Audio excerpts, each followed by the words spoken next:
Late afternoon, another day is nearly done. A darker gray is breaking through a lighter one. 1,000 sharpened elbows in the underground. That hollow, hurried sound of feet on polished floor. And in the dollar store, the clerk is closing up and counting loonies, trying not to say, I hate Winnipeg. The driver checks the mirror. Well, there's the big clue. Welcome back to Game Points. I'm your host, Matthew Ross. We are here until 7 o'clock. You'll hear some baseball tonight. ESPN Sunday Night Baseball taken to the airwaves. You got a good one. Dodgers and Giants, bitter rivals since their days back in the state of New York. Still to come tonight, Jeff Erickson of RotoWire.com for baseball.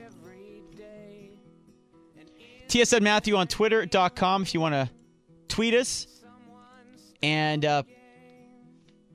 Matthew at TSN690.ca. MoCon19 on Twitter. Sean Coleman is on the board, preparing his update for 6:30.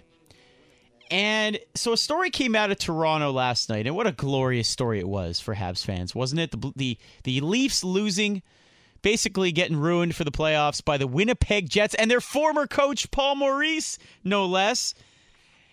They get booed off the ice. It's a disgrace. But the one thing that was kind of lost in all of that story was the fact that there was an interesting scratch, a healthy scratch, for the Winnipeg Jets. Evander freaking Kane was scratched last night by Paul Maurice and the Jets. And it was coach's decision, is what he explained to the media afterwards. He didn't really want to talk about anything else after that. But here's the deal. He's having a down season. He's 2 years removed from 30 goals. Last year he had, I believe it was 17 in 48 games. And he signed, get this, folks, he signed through 2017-2018 at a very cap-friendly 5.25 hit annually. His salary will be $6 million in that final year.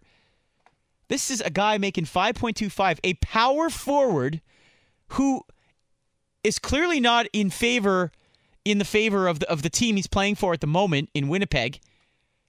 I don't know. If I'm Winnipeg, beggars can't be choosers. You can't get free agents to sign in Winnipeg. So when you have a stud, you do everything you can to kiss some ass and keep him in that city. That's just me. But they're not doing that right now.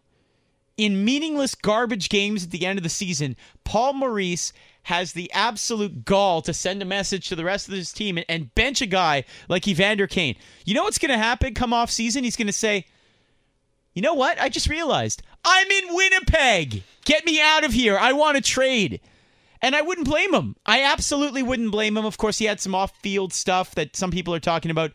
If you're the Canadiens, by any means necessary, Marc Bergevin needs to go out and get this guy. If you cannot get Thomas Vanek, you need to get Evander Kane. You got to bring him in. He's a big body who can score, and he's not afraid to mix it up. And at a cap-friendly number like that, signed, locked up, send away whatever you need to send away. Gosh, if it takes first-rounder in Bolia or a first-rounder in Tenorti, he's still a young guy, Kane. He's worth it, isn't he? Yeah, he's only 23 years old now. And crazy. And the funny part was, when you look back to the last offseason in which he was photographed in Vegas holding a wad of cash, and people went like, oh my God, he's being cocky, this and that. Like, this is the new age NHL players right now. They're flamboyant, they're colorful. That's what the NHL needs to market, because guys like Evander Kane, PK Subban, Patrick Kane even, Ante Kopitar, these are guys have personalities. Hockey, as we said before, is a conservative sport, straight arrow sport, and it doesn't veer to the left or to the right here. And a guy like Evander Kane does not fit the Winnipeg motto here and the profile that they have in Central Canada here. For him to go to, say, Montreal or LA. Yeah. Whatever the Winnipeg model is, you break it and you say, Evander, we want you here. This is what we're going to do. But it's the good old boy network in Central Canada. and let's call it for what it is. If Evander's in Vancouver, in his hometown, or Montreal, or New York, or LA, or San Jose, even for that matter, they would appreciate what he brings onto the ice. Winnipeg has not appreciated what he's done so far during his time as a Thrasher, as a Jet now, and I agree with you guys. I think he will be dealt at the trade deadline in July once that begins, or the NHL draft at the end of June. It's rare that a power forward hits the market, and it's even more rare when they hit the market before their prime. He's 22 years old. He was a 30-goal scorer before his 20th birthday. These guys don't come around, especially when they're locked into a full-time contract for what, 4 or 5 more years on that deal. You have to make a move. If the Montreal Canadiens, we've spoken so often for so long how this team's small. Oh my gosh, I don't like Desharnais. I don't like how small we are. Here's your opportunity. Take it. And a little full circle here. He was drafted in 2009, and the host city was Montreal. Thank you, Mo. That just comes full circle, it's right? An interesting You are not the statistician. You're the cherry on top kind of guy. That little thing right at the end. I'm the Mariano Rivera. Just close it out. Yeah, okay. The little stats. Or that.